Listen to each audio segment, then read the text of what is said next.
Hello and welcome to the Weight Free Wellness Podcast. I'm Tara Bachland, your hostess and the creator of the Weight Free Wellness Podcast.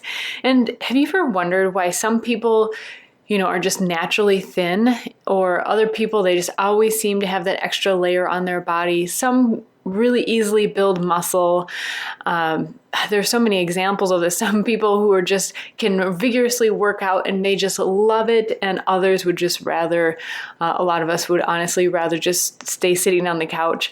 Well, there's a lot of this can be explained by these ancient forms of medicine from around the world. And by ancient, I mean they're thousands of years old, and they have their roots in body typing. And each culture has their own way of describing it. And I'm already getting into it. I love this topic. I actually wrote a book about it called You-niversal Self-care, Improved Health Through Self-Understanding. And just by understanding your own body type, you can understand the foods, the habits, the exercises that help you to feel more balanced. And not only feel more balanced, but actually be more balanced. And you can just get a quick, fun start with my body typing quiz at weightfreewellness.com. Just go there, you'll see where it is, and it's just a few, I think it's like 15 questions. They're fun, insightful questions, and you'll learn, yes, about the foods, exercises, and habits that will help you feel more balanced.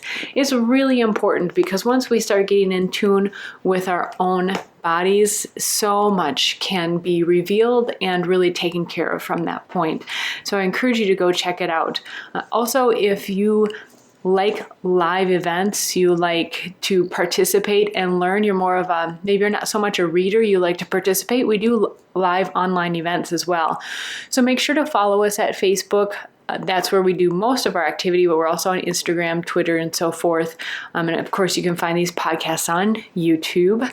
But also follow us on the newsletter, and you'll get notified and get premier access to live events. So today's topic, I'm really excited to introduce you to Stephanie Reisinger. She is a fertility coach and a licensed marriage and family therapist. And she speaks from her own experience on her own fertility journey, as well as professional experience as well, how she ties that in. And she actually hosts her own podcast as well. And I'm so grateful that she's sharing her story with us today. The fertility topic is not an easy one to address. And I'm so grateful that she has come out and is sharing her story, her struggles, and also her victories. So here is Stephanie. Enjoy. Well, Stephanie, I'm so glad that you're here with us today. Like I mentioned to you before our chat, before we began here, I just finished up one of your podcast episodes, and it was actually about your story, your fertility journey. And I'm really excited to share this topic with my audience because there's so many topics around health and wellness, but this is definitely this is one that pulls at your heartstrings. This is one that I think can be actually the beginning of many people's health and wellness journey. So I'm really excited to get into our topic today. So thank you for joining us. Absolutely. It's my pleasure. And I'm so glad to be here and be able to do this. Well, I'm very pleased. So let's get started. Let's hear a little bit about your background, even before the wellness journey, because it ties into what you offer right now, which you have your own podcast and website and services. Mm-hmm.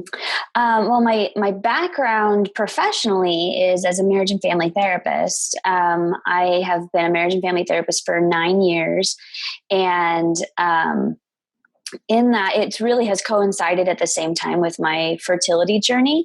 They kind of have all been going on at the same, almost exact time, which is a funny thing about my story, which I can get into later, but that I started trying to get pregnant the same time I started graduate school, which was crazy. I don't know what I was thinking, but yeah, I've been a marriage and family therapist and also on a fertility journey for that whole time. And so, I have been able to really look at both therapy and then my own personal journey holistically, having both perspectives of those things, being able to understand, look more deeply into how nutrition affects everything. But, as a therapist, really focusing on how nutrition affects mental health and how movement and lifestyle and all of these things just play into one another, and how relationships, affect how we feel physically. I mean, there's just this whole just plethora of things that come into play when it comes to our overall wellness. So it's not just about there's just some chemical imbalance that people tend to talk about, like when it comes to mental health. That's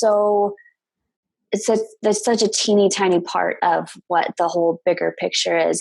And I think that being on my fertility journey at the same time and also looking at all the holistic pieces of that has really benefited my practice as a marriage and family therapist. And then also led me into what I'm doing now in fertility coaching, in that I'm able to take my personal experience and my professional experience and put those things together and help women in that way. But you're so right. There are so many aspects that come together. It's not just one thing. Well, for some people, it seems like it's one thing, like they just, do what they need to do to get pregnant and they're done. Right.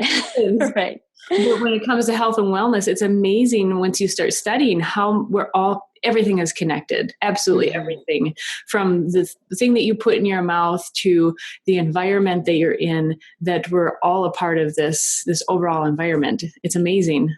Right. Absolutely agree. So I'm curious, before we get into the highlights of your journey, what is it specifically that you offer in your fertility and coaching? I mean, do you include the nutrition aspect, or do you stick mainly to your counseling profession background and your personal journey? I certainly want people to consider the nutritional piece and how they're moving their bodies, things like that. It's something that I ask people to look into, but I focus mostly on the emotional pieces, the relationships, the identity piece, which I think is so critical to the fertility journey, that women have a tendency to lose their identity to trying to get pregnant, and that becomes their sole focus. Really, they forget who they are, they forget what they love, and so I try and focus in that area and helping women to maintain that or rediscover that if it's something they never knew about themselves. So I really stick to what I know professionally, and help women in that way. That's great. As I do more and more of these podcasts, it just opens up my mind to how many professions there are out there. Someone could say that I'm a family counselor, a marriage counselor, but obviously there are so many aspects because there's so many aspects to our life. Right. Yeah. You're so right. There are so many different directions that people can go. And I find that, our personal experiences tend to inform those directions and help us to know how we're going to be most helpful to other people. Definitely. And it sounds like so many things, and we'll get to your story because this is going to obviously lead into it. But it sounds like so much of your life was just pieced together for this. I totally agree. Yeah, I could not have imagined it when all of this started. But at this point, it's like everything's come to this pinnacle and it all makes sense. Everything being brought together in this one place, a moment in time, that it's so clear what my purpose is, at least for now, for this time. It's so clear how I'm supposed to be helping people. Mm-hmm. Yeah, it's amazing how God, the universe, whatever you want to call it or him or whomever, how it all works is really amazing. It is. So your journey, you emphasize the fertility journey in specific, you'll be almost at the 10-year mark by the time your baby is born. So you're due in May. So this story has a very, very happy ending here. Yes. I shouldn't say ending. It's obviously just a peak on the journey. Right. That's a good point. Yeah. Yeah. By the time she's born, it will have been 10 years, almost 10 years, 2 months shy of 10 years since we started trying. So will you give us, some good highlights on your journey, that what you've gone through? Sure. So, initially, my husband and I guess we weren't trying to get pregnant in the very beginning, just decided to stop using birth control pills. And that was at a time where I realized that, um, the side effects that were coming up because of the hormonal contraceptives, and realized I just didn't want to continue to put my body through that. And so, in that, we decided, okay, well, we're okay with opening ourselves up to becoming parents. And so we weren't technically trying at the beginning. And for really the first couple of years, kind of just waiting to see what happened. But after a couple of years, when things weren't happening naturally, we did start to get a little concerned and wonder if there were any issues. And so I started looking into different holistic approaches. One of the most important things was when I came across the fertility awareness method.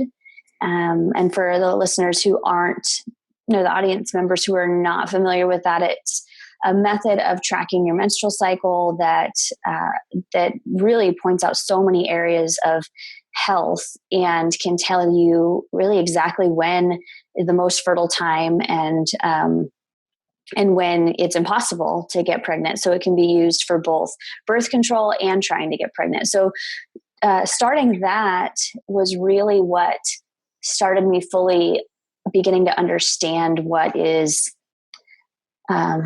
happening with my body, and connecting me with my body, and making me more aware of those kinds of things. But it was still a little while after using the fertility awareness method that we did become pregnant after 4 years. That was 4 years from the time we started.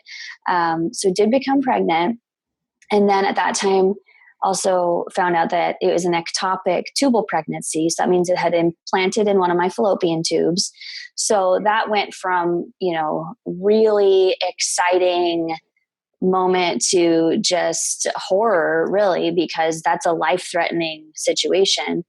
And so that loss was really devastating, and then also really physically traumatic.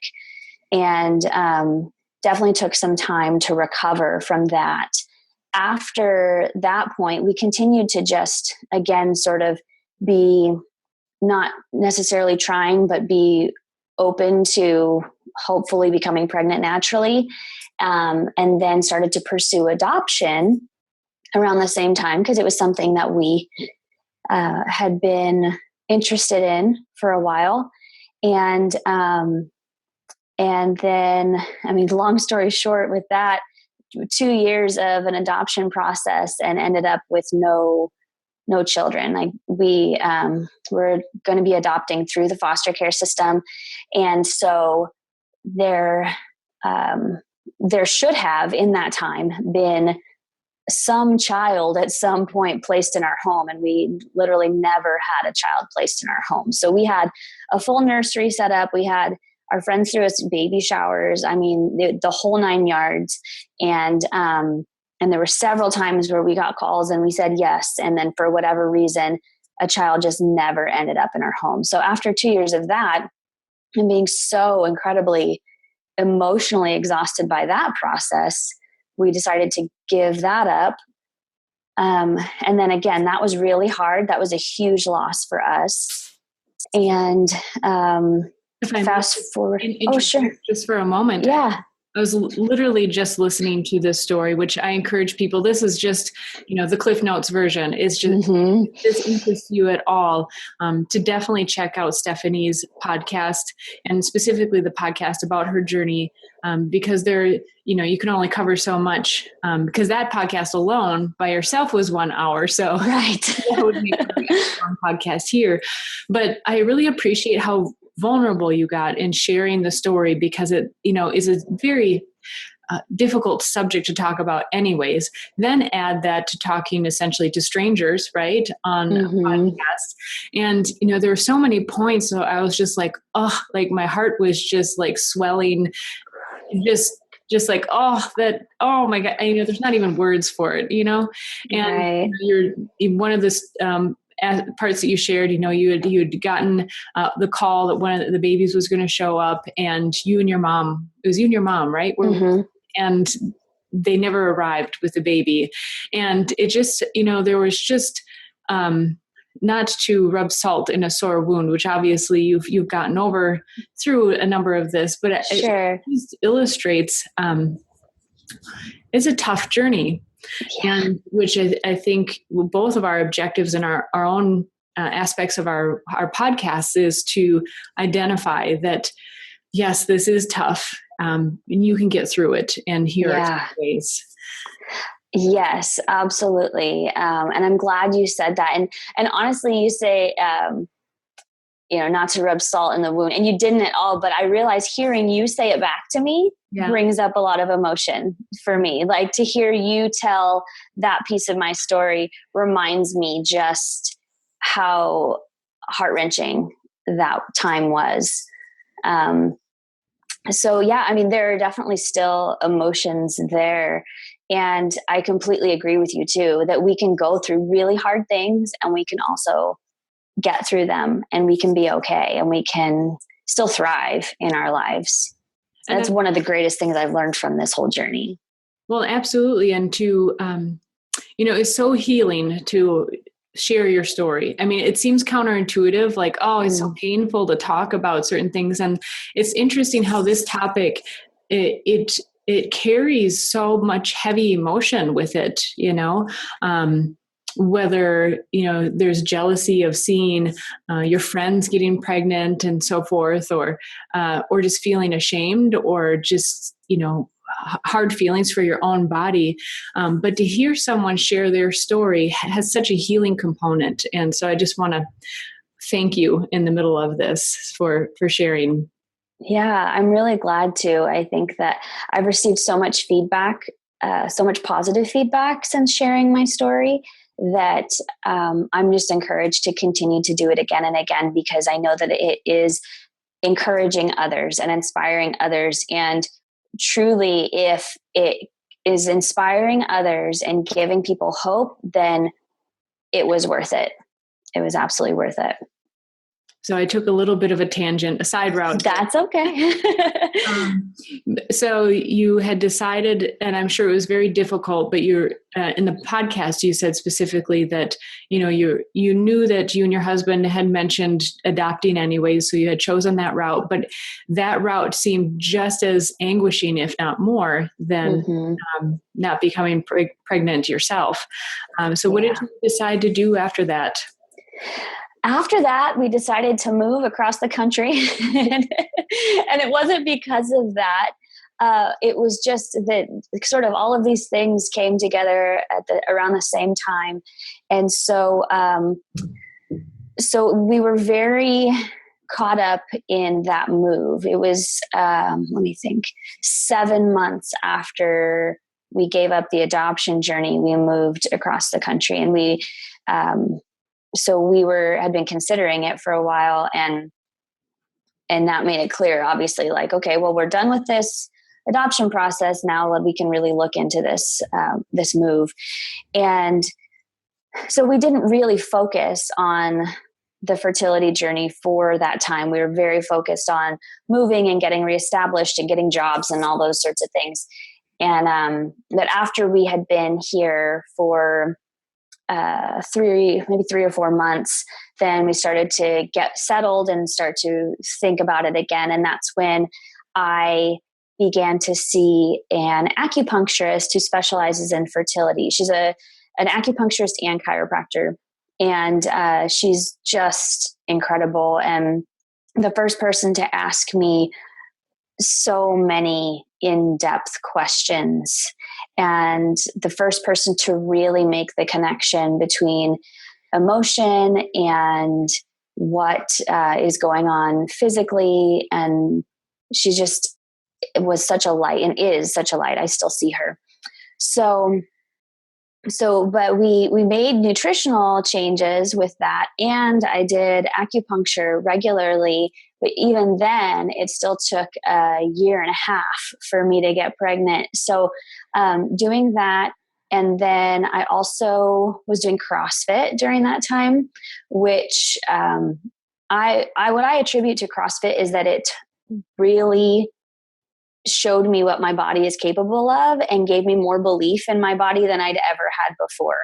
Really made me feel like a strong, powerful person. And I can't help but believe that that had something to do with our success. And then finally, about just a few weeks before getting pregnant, I had a consultation with a woman named Amy Raup, who she is also an acupuncturist, but she does an online program called Yes, You Can Get Pregnant. So I had a consultation with her, and she helped me make some more tweaks in my diet and add some things in that were probably missing, take some things out that were probably causing inflammation. And then I did that for honestly like 2, maybe 3 weeks. But then we were also in the process of buying a house. And so I was just like, this is too much. I can't pay attention to these things right now. And it was during that time though, that I had made those other changes that it turns out I got pregnant. And we literally, like, we weren't paying attention to anything else during that time. Because we're like packing and moving and whatnot. So it wasn't like, oh, hey, I'm ovulating, time to, I wasn't even paying attention to that at all. And that's when we got pregnant. And it's been absolutely amazing, unbelievable. I literally could not believe it when I took the pregnancy test, because I've taken so many pregnancy tests in my life, and there have been so many that were negative. So to sit there and see the little plus sign, or actually I think on that one it was the 2 lines. So to sit there and see the 2 lines, and I just couldn't believe it. And I ran out and told my husband, and then he couldn't believe it. But then it all became real. And we were a bit nervous in the beginning because the previous pregnancy had been ectopic. And I'd actually been told by the doctor that there was a 75% chance that I would have another ectopic pregnancy, which sounded crazy to me. I'm really glad that I rejected that idea and decided to move on anyway. And everything turned out fine. We had our first ultrasound at 7 weeks, and we're able to see that she was implanted right where she was supposed to be, in the uterus, and she had a beautiful, strong heartbeat, and everything has gone really well since then. And now I'm 30 weeks pregnant, and things are going great, and we just are thrilled. Can't wait to meet our little girl in just a few weeks. That's wonderful. Yeah. That's very exciting. So I'll look forward to seeing if you post the pictures on Facebook. Oh, I will. Yeah. So that's all really wonderful, wonderful news.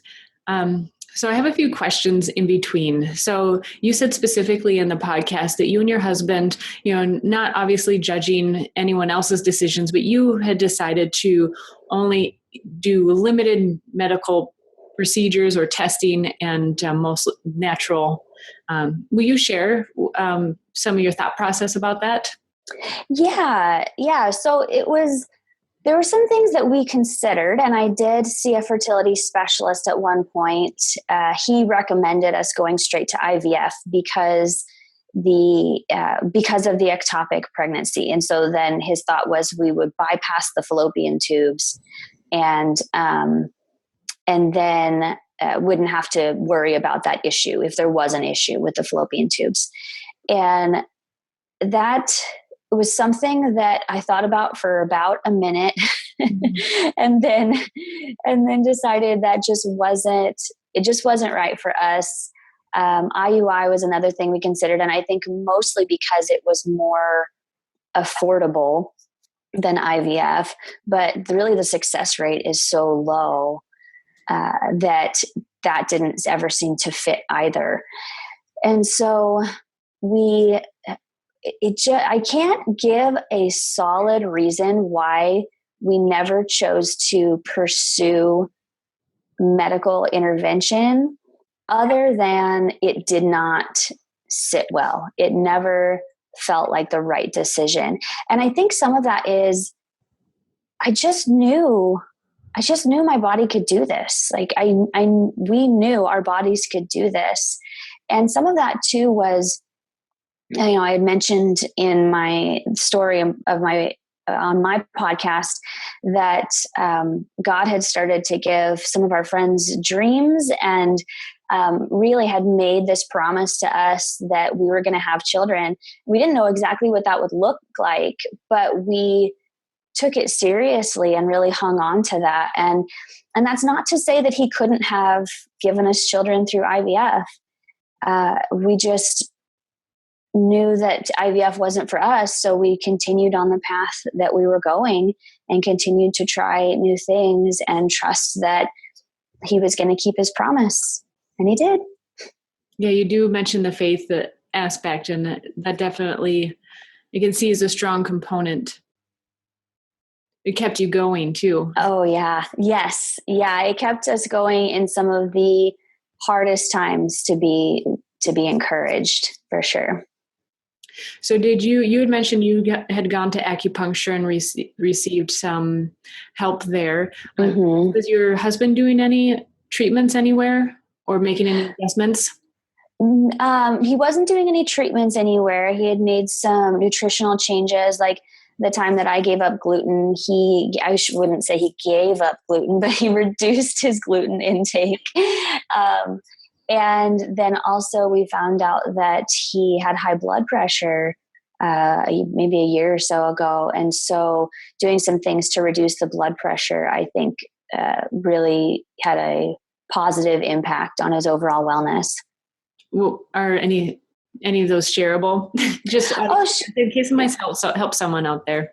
Yeah, well, one of the things that we use essential oils regularly in our home. And so there were some specific essential oils like lemongrass and, what was maybe lavender, probably lavender, that he was using regularly to reduce that. And then also, so just like a daily multivitamin supplement, fish oil. So nothing real major, but some, some good holistic, just average things a person can do each day. And then increasing physical activity, obviously that helps as well. Mm-hmm, for sure. So kind of on that tangent as well, with your background as well, you mentioned taking a break a couple of times. And it sounds like some of those times were just out of sheer exhaustion, emotionally and physically. But then it sounds like a lot of it was very conscious too. Like you just knew that you had to reconnect in your marriage. Mm-hmm. Can you share some of that from your experience and school-wise, and then also just your life? Mm-hmm. Yeah. Did you say school-wise? Yeah, I did. I couldn't come up with another word from your education background. Sure. Yeah. I just wanted to make sure I understood what you were asking. So, Yep. yeah, I mean, as far as that piece goes, I just know there's only so much a person can do. And I know professionally, I really always encourage my clients to take a breather from things when it's becoming too overwhelming or when they reach the point of exhaustion. And I know that I also have that tendency in myself to just go because I'm a really determined person. And so in my professional process, I've also had to do a lot of personal processing to get to that place where I'm okay with that as well. If I'm going to tell other people that that's what's best for them, then I need to be willing to do it myself. And so we definitely were able to recognize times when we were just wiped out. We just knew that continuing what we were doing was only going to hurt us at that point. And one of the keys to that was knowing what our priorities were. So if our most important priority was our marriage, and our marriage was suffering from what we were doing, then we needed to step back and refocus on our marriage. And that, I think, is such a key component, because if your marriage is suffering and your marriage isn't strong and you get pregnant as a result of that, then that's only going to lead to more issues and concerns in the future. Obviously having babies does not make marriage easier. So we knew that we needed to be able to focus on what was most important, get things okay with that before we can move on in pursuing fertility. And so what did that look like for you? Was that just, like you said, you didn't try at that time? Where you, one time I remember you said you got a puppy at one point, or it was inadvertently you were just moving. What were some of those other ways that you refocused?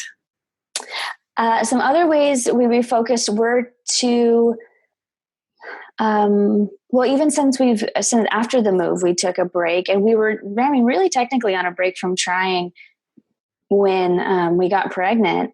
And that was a time where, again, had just kind of reached a point of exhaustion. Like I said, I had been doing acupuncture for a year and a half before getting pregnant. And acupuncture is wonderful. There was nothing about that was exhausting, but keeping that as something I'm doing regularly in the pursuit of fertility makes the fertility piece at the forefront of thought. If I'm going there every week, every 2 weeks, and then at the same time I'm sticking to these nutritional changes because of it, then even though those things are wonderful for me and they feel good, if I'm doing them for the purpose of having a baby, then it sort of keeps that pressure on. And so it was just a matter of being able to say, okay, just for right now, we're going to focus on us, and we're going to focus on our intimacy. And I'm going to keep doing acupuncture, but not as often. And I'm going to keep eating well, but I'm not going to be as strict. Then I guess that's what it looks like practically. And it takes a lot of that pressure off for that time. That's a good point.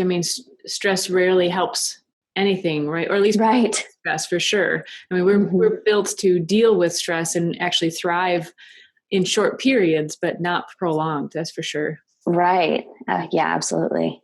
So you mentioned earlier that this component of a woman getting it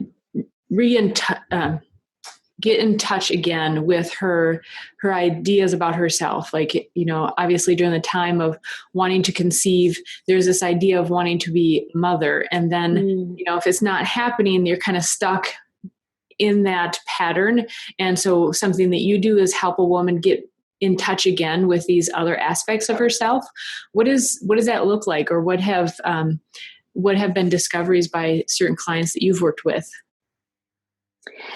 Yeah, that's such a great question. So I really encourage women to go back and consider some of the things that they were doing before they started trying to get pregnant, things that were really important to them, whether that was, painting or volunteering, or maybe they were pursuing some kind of career that they put on hold. It could be any number of things, but it's really about remembering what truly brings you alive. I think that is the key there. What truly makes your heart leap and brings joy to you. So I found that really in my own personal life, and that's where I'm passing that on and transferring that to other people. But I think last year, for example, I saw as the year that I pursued things that I loved. And that was the year that I got pregnant. I was doing CrossFit, like I said, doing CrossFit regularly, absolutely loving it. I did 2 mud runs that were just the most fun. I was playing guitar and singing regularly at church. I did that every other week. So that was a really big, and still is a really big part of my regular life. I love music, and that just is so fulfilling to me. I started a podcast and started sharing all of this information and wisdom that I had gained. What else? I wrote an ebook to share all of this information with people. So I was pursuing other things that were not specifically about my fertility. And those are the things that I love and bring me alive and make me feel good about life. And I think, again, that out of that feeling good about who I am and knowing, having a solid grasp on who I am, just sort of brings forth this ability then to be open to bringing another person into that life. So if I feel incomplete without this child, and I expect this child then to fill me up, I'm going to be sorely disappointed. When we expect any other person to fulfill us, then we end up disappointed, because no other human person can do that. That's not their role. That's not their purpose. And so we have to be solid in our own identity to be able to give that love to another person, and have kind of love reciprocated, and not have it be about what I need from you, what I need from this other person, and especially your child. Your child doesn't need to be in that role. And so in discovering that in my own life, I've been able to help other women to see what those things are in their lives, and then just reclaim that identity and that sense of self and that sense of worth, so that life right now is beautiful. And we can say that. And it doesn't mean that the infertility doesn't hurt. It still hurts. It's still very hard. Life is also still good now. Though those are definitely the bits of wisdom that you're mentioning. Those are gems for sure. And it seems like, life just puts stuff in front of us that we're meant to overcome. And I, you mentioned in your journey, you had shared that right when you had decided to start trying to become pregnant, you had decided to go to graduate school. Yeah. Or at least you stopped taking birth control. I think it was one of the two. Yeah. Like looking back, I've what was I thinking? I've seen women do it, and it wasn't necessarily a pleasant experience. But what I gained from that when you shared that is that you give things a solid try, and that it didn't seem like you give them a solid try, like a couple years worth of effort, but it seemed like you also weren't willing to become stagnant. Right. You're willing to shift gears a bit, or try something new, or just pull back. And that's kind of what I hear too in what you're saying, how you coach women and getting deeper in touch with themselves. It's just like, okay, let's shift gears a little bit. Let's see what this is trying to tell you or tell us, because those are really gems that you can take into your life years later. What about when the children, go off to college, or, are building you this valuable lesson at that time too.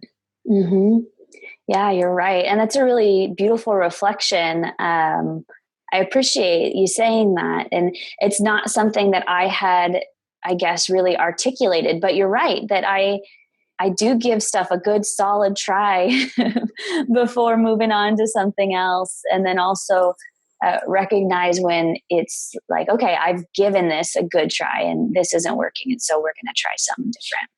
Yeah. So what can people find from your podcast, from your website, your services? Tell us a little bit about that and where people can find you. Yeah. So the podcast is the Holistic Fertility and Wellness Podcast. And that was started last April. And so it's been going on for almost a year. I just published my 30th episode. And that is all about understanding different methods of different holistic methods in pursuing fertility and overall wellness, which includes physical aspects, emotional aspects, spiritual aspects. We really take a look at the whole person and understanding what makes us well and then also what makes us fertile. And so I interview people on that podcast from all different areas, holistic fertility practices. And then occasionally I'll get on and just do an episode just of me talking about emotional things, identity, relationships, those sorts of things. And then out of that was born my fertility coaching program. And that can be found at holisticfertilitypodcast.com. And I just launched that really just last month, at the beginning of February.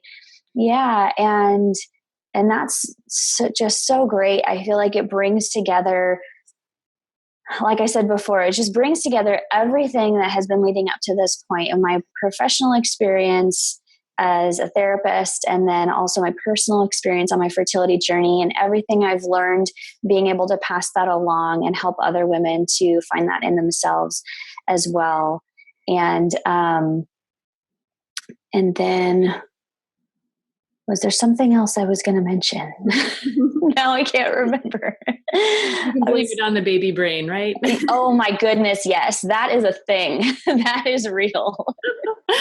Well, if there's anything they are missing, we can definitely tag that as an addition under the show notes. Okay, great. All that information there. Good. Well, I so appreciate you taking the time to share with us today. It's really been a delight, and I can see your materials helping many people for sure. Thank you so much. This has been a real pleasure. Good. Thank you. Have a wonderful day. Thanks. You too. Bye. Thanks so much for listening to the Weight Free Wellness podcast. You can give us a hand. You can help out another also by sharing this podcast. If this one in particular made you think of someone who could benefit from it, share it with them. This is episode number 56. Make sure to let them know so they can find it more easily. And if you are especially loving this podcast, you could really give us a hand by going to iTunes and giving us a rating. It'll help let other people know that this is a valuable podcast as well. Again, thanks for listening. We appreciate you tons, and make sure to connect with us on social media too. We love to be in contact with you. And take care. Bye-bye.